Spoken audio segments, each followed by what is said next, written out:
আসসালামু আলাইকুম। চলে আসলাম খুব মজার একটা রেসিপি নিয়ে। পুরান ঢাকার সেই বিখ্যাত তেহারি রেসিপি আজকে আপনাদের সাথে শেয়ার করব।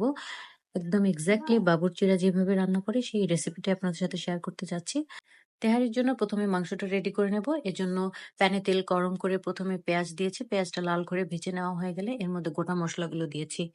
দারচিনি, ছোট এলাচ, কালো এলাচ আর তেজপাতা দিয়েছি। তারপরে দিয়েছি আদা রসুন পেস্ট, বাদাম পেস্ট, জায়ফল জয়িত্রী পেস্ট।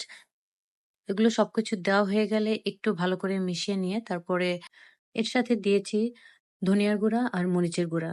তারপর টমেটো সস দিয়েছি। এর মাঝখানে বাদামের সাথে আমি পোস্তদানা ব্লেন্ড করে নিয়েছিলাম সেটা দিয়েছি।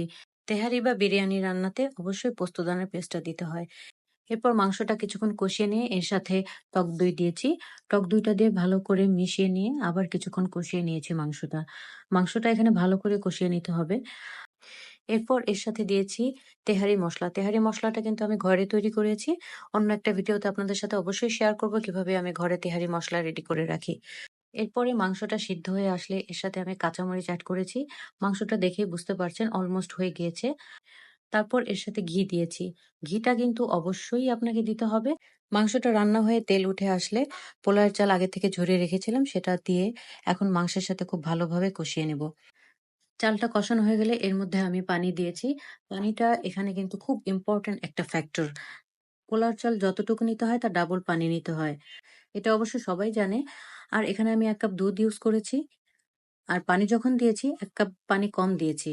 যাতে দুধ আর পানির অনুপাতটা সমান থাকে। তো যাই হোক এরপর এর সাথে আমি আরো কিছু কাঁচামরিচ দিয়েছি। আবারও কিছুটা তেহারি মসলা আর সবশেষে দিয়েছি গোলাপ জল আর কেওড়া জল মিলিয়ে। আর লবণ অবশ্যই দেখে দিতে হবে। আপনি মাংস রান্না করার সময় যে লবণটা দিবেন, পোলাও যখন পানি দিবেন তখন কিন্তু লবণ আরো লাগবে। অবশ্যই সেটা চেক করে দিতে হবে। লবণটা পরিমাণ মতো না হলে কিন্তু তেহারিটা খেতে একদমই ভালো লাগবে না।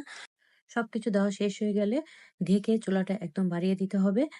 চালটা আর পানিটা ফুটে আসা পর্যন্ত চুলাটা বাড়িয়েই রাখতে হবে। এরপর পানিটা কমে চালটা 80% সিদ্ধ হয়ে আসলে চুলাটা একদম লো হিটে রেখে একটা লোহার তাওয়া দিয়েছি। এরপর তেহারিটা আমি দমে রেখে দিয়েছি বাকি 20% সিদ্ধ হওয়া পর্যন্ত। দেখতেই পারছেন আমার তেহারিটা কিন্তু একদম পারফেক্ট হয়েছে। আপনারা এভাবে প্রতিটা স্টেপ ফলো করে যদি রান্না করেন অবশ্যই সেই বাবুর্চিদের টেস্টি পাবেন। কেমন লাগলো আমার আজকের এই তেহারি রান্না? অবশ্যই কমেন্ট করে জানাবেন। তেহারি রান্না করতে অবশ্য সবাই জানে। তবে আমি কিভাবে বাবুর্চিদের স্টেপ ফলো করে রান্না করি সেটাই আপনাদের সাথে শেয়ার করলাম। ভিডিওটি ভালো লাগলে সবাই লাইক, কমেন্ট অ্যান্ড শেয়ার করতে কিন্তু একদমই ভুলবেন না। ভালো থাকবেন, সুস্থ থাকবেন। আল্লাহ হাফেজ।